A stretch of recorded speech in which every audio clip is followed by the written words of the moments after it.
Bismillahirrahmanirrahim. Alhamdulillahi Rabbil Alameen. Wassalatu wassalamu ala Sayyidil Mursaleen. Nabiyyina Muhammad wa ala alihi wa sahbihi ajma'een. Sheikh Salih al-Fawzan, he said, Allahu Ta'ala, Allah the Most High, He made His creation for the purpose of worship and ordered them to carry out that purpose. Allah says in the Quran, in Surah al-Dhariyat, وَمَا خَلَقْتُ الْجِنَّ وَالْإِنسَ إِلَّا لِيَعْبُدُونَ. And I have not created the jinn nor mankind except to worship me.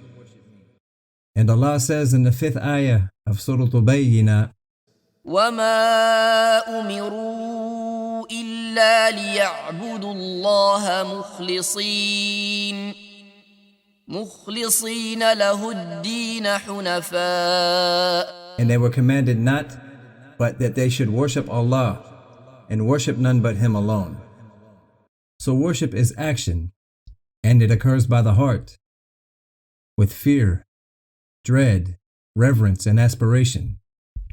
Worship is also of the tongue by way of dhikr, remembrance of Allah, and istighfar, seeking Allah's forgiveness, as well as tasbih, saying subhanallah, and tahleel, saying la ilaha illallah. Worship is performed upon the limbs like prayer and fighting in Allah's cause. And worship can be performed monetarily with one's wealth by way of sadaqah and zakat, the voluntary and mandatory charity for those who are able to give. So worship varies in its types, and due to this, Shaykh al-Islam Ibn Taymiyyah rahimahullah, he said, al-ibadatu ismun jami' likulli ma yuhibbuhu Allah wa yardahu min al-a'mali wal-aqwali al-zahiratu wal-batinatu. He said that ibadah, worship, it is a comprehensive term for everything that Allah loves and is pleased with from actions and statements, both outward and inward. Ibadah is not restricted to a specific type. Rather, it includes everything that Allah has legislated. That is the worship that Allah commanded, and it is not correct unless it is comprised of two conditions. The first of which is al-Ikhlas. Ikhlas, or sincerity to Allah, that entails that the actions are purely for Allah and not to show off or be heard, and that there is nothing in it from associating partners with Allah. So the actions are sincere for Allah. This is the first condition. The second condition, known as al-Mutaba'ah, is that the actions are done in compliance with the Sunnah of the Messenger of Allah sallallahu alaihi wasallam. Because Allah sent Muhammad sallallahu alaihi wasallam to clarify to the people how to worship their Lord. So an individual is not to make up their own worship and consider it good, nor are they to follow blindly anyone from Allah's servants, such as their parents and forefathers. They are only to follow the Sunnah of the Messenger of Allah sallallahu alaihi wasallam. An act of worship is counted as a righteous action and is accepted by Allah when comprised of these two conditions. But if either of the two is missing, then it is null and void. Thus, whoever is sincere to Allah, however they didn't follow the Messenger sallallahu alaihi wasallam, then their worship is invalid.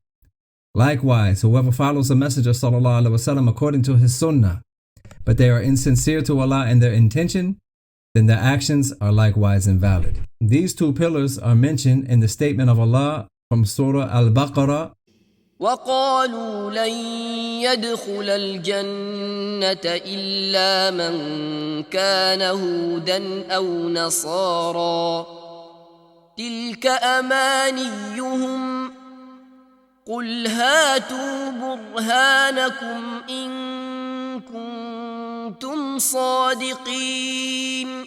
And they say none shall enter paradise unless he be a Jew or a Christian. These are their own desires. Say to them, O Muhammad sallallahu alaihi wasallam, produce your proof if you are truthful. Then Allah clarifies whom it is that will enter Jannah in the next ayah. بَلَى مَنْ أَسْلَمَ وَجْهَهُ لِلَّهِ. Yes, but whoever submits their face, meaning their self, to Allah. This is al-Ikhlas, meaning that they were sincere in their actions. This is the first condition. وَهُوَ مُحْسِنٌ. And they are a muhsin, meaning they are from the muhsineen, the doers of good, meaning a follower of the Messenger sallallahu alaihi wasallam. This is the second condition. فله أجره عند ربه ولا خوف عليهم ولا هم يحزنون. Then their reward is with their Lord Allah. On such shall be no fear, nor shall they grieve. This is despite who they were, what color they were, etc. Whoever purified their actions and followed the messenger that was sent to them in their time with a legislation from Allah, like the followers of Musa and Isa and those before them from the prophets alayhimus salatu wasalam, they were sincere to Allah, so therefore their actions were accepted with Allah. With the sending of Muhammad sallallahu alaihi wasallam, it became mandatory to follow him alone, because he is the prophet for all of the creation and he is to be obeyed from the time of his sending until the establishment of the hour. The previous legislations were abrogated with the Islamic Sharia because Allah subhanahu wa ta'ala legislated for his servants what was suitable and appropriate for them in every era, while the earlier statutes were temporary to be replaced by a following legislation. This is as Allah says in Surah al-Ra'd, لكل أجل كتاب. For every matter there is a decree from Allah. When Muhammad sallallahu alaihi wasallam was sent, the legislation that he came with became the permanent legislation, and this is until the establishment of the hour. It will not be abrogated, and it is the single sharia for all of the creation, both mankind and jinnkind. No one has the option to follow or not to follow, regardless of who they are, be they Jewish, Christian, or other than that. Whoever resists and doesn't follow the Messenger of Allah, Muhammad sallallahu alaihi wasallam, then they are a disbeliever, even if they are sincere to Allah in their worship, and even if they claim to be followers of a previous prophet or messenger. Following the previous messengers ended with the sending of Muhammad sallallahu alaihi wasallam, and it is a must that the servant goes along with Allah's commands. So Allah has commanded you to follow this messenger and to turn away from what you were upon previously and to turn toward the religion of this particular messenger, Muhammad sallallahu alaihi wasallam. For this reason, Allah has praised those from the previous nations who recognized the messenger of Allah sallallahu alaihi wasallam upon his sending. They were the Muslims in their time. They were the followers of the messenger that was sent to them, meaning that they were already living according to Allah's commands, upon Tawheed, following the Sharia that had been revealed to them. And when this particular messenger, meaning Muhammad sallallahu alaihi wasallam, was sent, they also believed in him. They accepted him. For those, there are two rewards, as Allah says in Surah al-Sadeed, يا أيها الذين آمنوا اتقوا الله وآمنوا برسوله يؤتكم كفلين من رحمته ويجعل لكم نورا تمشون به ويغفر لكم والله غفور رحيم. O you who believe in Musa, meaning the Jews, and Isa, the Christians, fear Allah and believe in his messenger Muhammad sallallahu alaihi wasallam. He will give you a double portion of his mercy, and he will give you a light by which you shall walk, and he will forgive you, and Allah is oft forgiving, the most merciful. They received the reward for following the previous messenger, as well as the reward for following Muhammad sallallahu alaihi wasallam. And regarding them, Allah says in Surah al-Qasas, أولئك يؤتون أجرهم مرتين بما صبروا ويدرؤون بالحسنة السيئة ومما رزقناهم ينفقون. These will be given their reward twice over, because they are patient and repel evil with good and spend in charity out of what we have provided them. As for whoever refuses to follow this messenger, then they are a disbeliever, despite whatever religion they were upon. Allah says in Surah Ali Imran, ومن يبتغ غير الإسلام دينا فلن يقبل منه وهو في الآخرة من الخاسرين.